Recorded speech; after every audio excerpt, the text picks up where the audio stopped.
YCP Rajya Sabha సభ్యుడు మోపిదేవి వెంకటరమణ టీడీపీలో చేరబోతున్నారన్న సస్పెన్షన్కు తెరపడింది.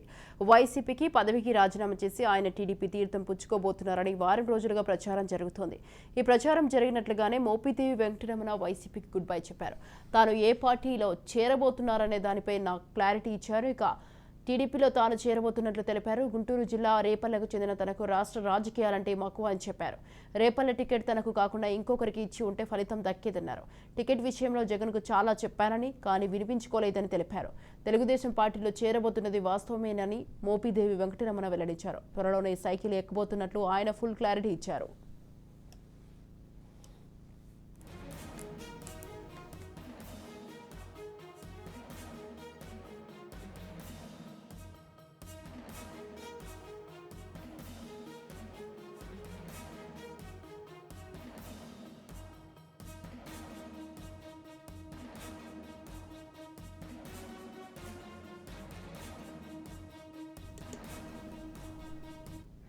YCP Rajya Sabha సభ్యుడు మోపిదేవి వెంకటరమణ టీడీపీలో చేరబోతున్నారన్న సస్పెన్షన్కు తెరపడింది.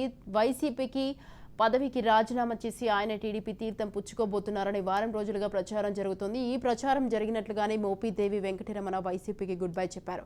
తాను ఏ పార్టీలో చేరబోతున్నారనే దానిపై క్లారిటీ ఇచ్చారు. టీడీపీలో తాను చేరబోతున్నట్లు తెలిపారు.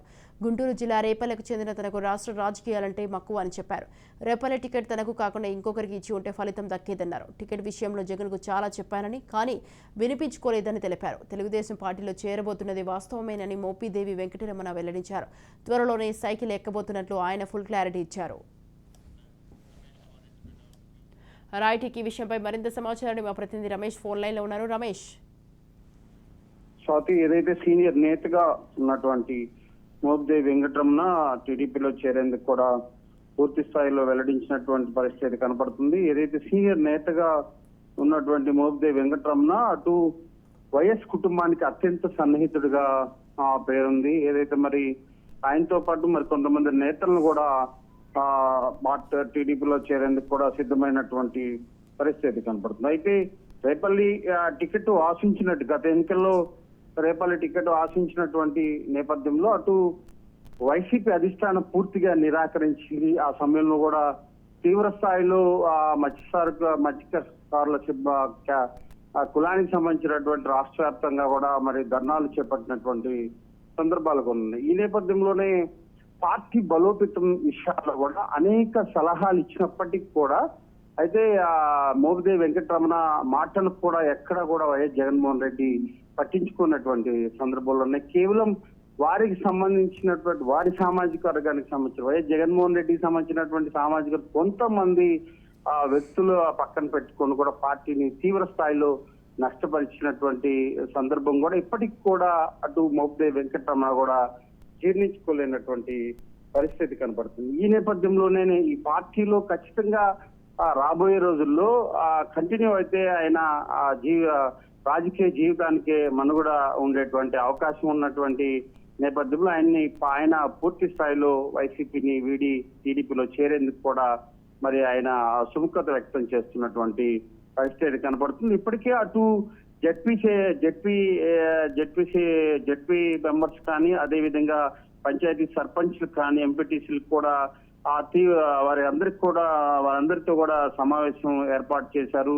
ఆ సమావేశంలో కీలక అంశాలు చర్చకొచ్చినాయి. ఏదైతే మరి వైసీపీని మోపిదేవి వెంకటరమణ వీడుతున్నటువంటి నేపథ్యంలో ఎందుకు వీడాల్సి వచ్చింది, ఏదైతే మరి వైఎస్ కుటుంబంతో ఇంత దగ్గరగా ఉన్నటువంటి నేతగా మరి ఎందుకు వీడాల్సి వచ్చిందంటూ కూడా మరి వారి అనుచరులతో పాటు ఏదైతే మరి ప్రస్తుతం ఉన్నటువంటి వైసీపీ వర్గానికి కూడా ఆయన ఒక వివరణ ఇచ్చి వారందరితో కూడా కలిసి టీడీపీలో చేరేందుకు కూడా రంగం సిద్ధమైందని చెప్పుకోవచ్చు. మొదటిసారి ఆంధ్రప్రదేశ్ లో మోపిదేవి వెంకటరమణ టీడీపీలో చేరిన తర్వాత ఖచ్చితంగా రాబోయే రోజుల్లో వైసీపీ నుండి వలసల పర్వం కొనసాగేటువంటి అవకాశం కనిపిస్తుంది. ఎందుకంటే ఇప్పటి వరకు కూడా కూటమి ప్రభుత్వం ఏర్పడిన తర్వాత అటు జనసేన పార్టీకి కానీ టీడీపీ కానీ ఇంతవరకు కూడా ఏ నాయకుడిని పార్టీలో చేర్చుకోలేనటువంటి పరిస్థితి కనపడుతుంది. ఈ నేపథ్యంలో మోపిదేవి వెంకటరమణ రాజ్యసభ సభ్యుడిగా ఉన్నటువంటి నేపథ్యంలో ఇంకా రాజ్యసభ సభ్యత్వానికి ఇంకా పీరియడ్ ఉన్నప్పటికీ కూడా మరి రాజ్యసభ పదవిని కూడా త్యాగం చేస్తూ కూడా మన ఆయన తెలుగుదేశం పార్టీలో చేరడం పట్ల మరి అంతర్గతం ఏమిటి, మరి రానున్నటువంటి రోజుల్లో మోపిదేవి వెంకటరమణ టీడీపీ ఏ అవకాశాలు కల్పించేటువంటి అవకాశం ఉంది? ఎందుకంటే అక్కడ రేపల్లి నియోజకవర్గంలో ఉన్నటువంటి బలమైన లీడర్ ఉన్నారు. ఏదైతే ప్రస్తుతం మంత్రిగా ఉన్నాడు అనగానే సత్యప్రసాద్, రెవెన్యూ శాఖ మంత్రిగా ఉన్నారు, కేబినెట్ లో కీలక మంత్రిగా ఉన్నటువంటి నేపథ్యంలో రానున్నటువంటి రోజుల్లో మరి ఏ విధంగా భర్తీ చేసేటువంటి అవకాశం అయితే మరి మనం వేచి చూడాల్సినటువంటి పరిస్థితి కనపడుతుంది. అయితే ముఖ్యంగా స్వాతి, ఆంధ్రప్రదేశ్ లో మరి రానున్నటువంటి రోజుల్లో కూడా మరి నియోజకవర్గాలు పునర్విభజనలో కూడా నియోజకవర్గాలు పెరిగేటువంటి అవకాశం ఉంది. ప్రస్తుతం ఆంధ్రప్రదేశ్ లో 175 నియోజకవర్గాలు ఉన్నప్పటికీ అటు 25 పార్లమెంటు నియోజకవర్గాలు ఉన్నాయి. ఈ నేపథ్యంలోనే అటు అసెంబ్లీ సెగ్మెంట్లు కూడా పూర్తిగా కూడా పెరిగేటువంటి అవకాశం ఉంది. ఏదైతే మరి దాదాపు 50 సీట్లు కూడా ఆంధ్రప్రదేశ్ లో పెరిగేటువంటి అవకాశం ఉన్నటువంటి నేపథ్యంలో కూడా మన ఇప్పుడు వైసీపీ నేతలకు కూడా అటు టీడీపీ గాలం వేస్తున్నటువంటి పరిస్థితి కనపడుతుంది. అటు వైసీపీ అసమ్మతి వర్గంతో పాటు అదే విధంగా ఇలాంటి నేతలు, సీనియర్ నేతలు కూడా టీడీపీలో చేరేటువంటి అవకాశం ఉంది. ఈ క్రమంలోనే అటు ఉత్తరాంధ్రకి సంబంధించినటువంటి వైసీపీ నేతలు కూడా వైసీపీ టీడీపీని కాకుండా అటు జనసేన కూడా ఆ పార్టీలో చేరేటువంటి అవకాశాలు ఎక్కువ కనపడుతుంది. ఎందుకంటే రాష్ట్రంలో దాదాపు ఏ రాష్ట్రంలో లేని విధంగా దాదాపు 164 సీట్లు సాధించి ఏ రాష్ట్రంలో లేని విధంగా కూడా ఎన్నడూ లేని విధంగా ఏ రాజకీయ పార్టీ లేని విధంగా కూడా మరి ఈ రోజు ఆంధ్రప్రదేశ్ లో మరి కూటమి ప్రభుత్వం ఏర్పడినటువంటి సందర్భాలు కానీ, అదే విధంగా ప్రస్తుతం 3 నెలల కాలం గడుస్తున్నప్పటికీ కూడా పాలనలో పెను మార్పులు తీసుకొస్తున్నటువంటి పరిస్థితి. గతంలో వైఎస్ జగన్మోహన్ రెడ్డికి ఎన్నడూ లేని విధంగా 150 సీట్లు పైగా మరి అవకాశం కల్పించినటువంటి ఆంధ్రప్రదేశ్ ప్రజలు ఏమాత్రం కూడా మరి అది నిలుపుకోలేనటువంటి పరిస్థితి. ప్రజా వ్యతిరేక నిర్ణయాల వలన కూడా తీవ్ర స్థాయిలో వైసీపీ నష్టం చేకూరుతుందని చెప్పుకోవచ్చు.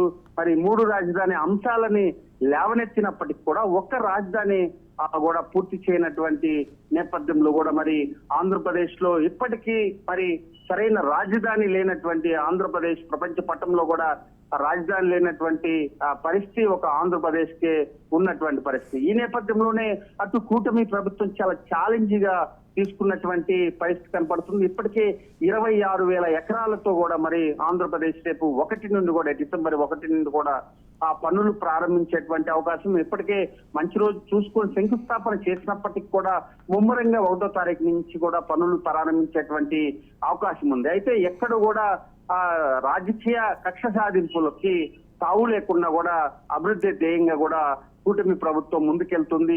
అదేవిధంగా ఆంధ్రప్రదేశ్ ఇచ్చినటువంటి 164 సీట్లు మరి ప్రజలు కట్టబెట్టినటువంటి నేపథ్యంలో ప్రజలకి పారదర్శకంగా పాలన అందించే విధంగా అటు ఉప ముఖ్యమంత్రి పవన్ కళ్యాణ్, చంద్రబాబు కూడా అడుగులు వేస్తున్నటువంటి పరిస్థితి కనపడుతుంది.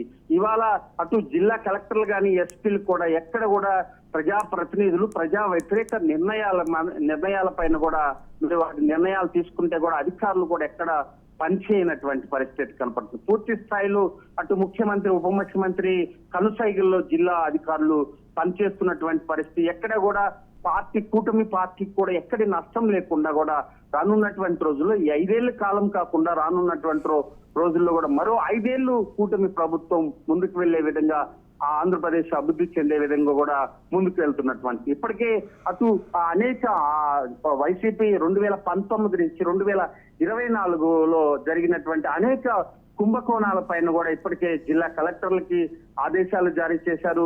ఇప్పటికే అటు భూ కుంభకోణ వ్యవహారంలో అటు జోగి రమేష్ అదే విధంగా తన కుమారుడిని అరెస్ట్ చేసినటువంటి నేపథ్యంలో వీటన్నిటిపైన కూడా ఎక్కడ కూడా రాజకీయ కక్ష సాధింపులు వెళ్లకుండా 2019 నుంచి 2024 జరిగినటువంటి మంత్రుల శాఖలో జరిగినటువంటి అవినీతి గాని అనేక శాఖల్లో జరిగినటువంటి అంశాలు కూడా లేవనెత్తి చట్టపరమైన చర్యలు తీసుకుంటూ కూడా ఆంధ్రప్రదేశ్ ముందుకెళ్తున్నటువంటి పరిస్థితి. అదే ప్రజలకి కేవలం జవాబుదారుడిగా పనిచేయాలి కానీ ఎక్కడ కూడా కక్ష సాధింపులకి తావు లేకుండా కూడా రాష్ట్ర ప్రభుత్వం ముందుకెళ్తున్నటువంటి నేపథ్యంలో ఈ నేపథ్యంలోనే అటు వైసీపీ నేతలు అటు కూటమి అటు జనసేన గాని టీడీపీ వైపు కూడా మొగ్గు చూపుతున్నటువంటి పరిస్థితి కనపడుతుంది. ఉత్తరాంధ్రలో కూడా బొత్స సత్యనారాయణ కూడా అటు ఆ జనసేన వైపు మొగ్గు చూపుతున్నట్టు మనకి తెలుస్తున్నటువంటి సమాచారం. ఎందుకంటే ఇప్పటి వరకు కూడా ఎలాంటి ఏ నేతను కూడా అటు కూటమి టీడీపీ గాని జనసేన గాని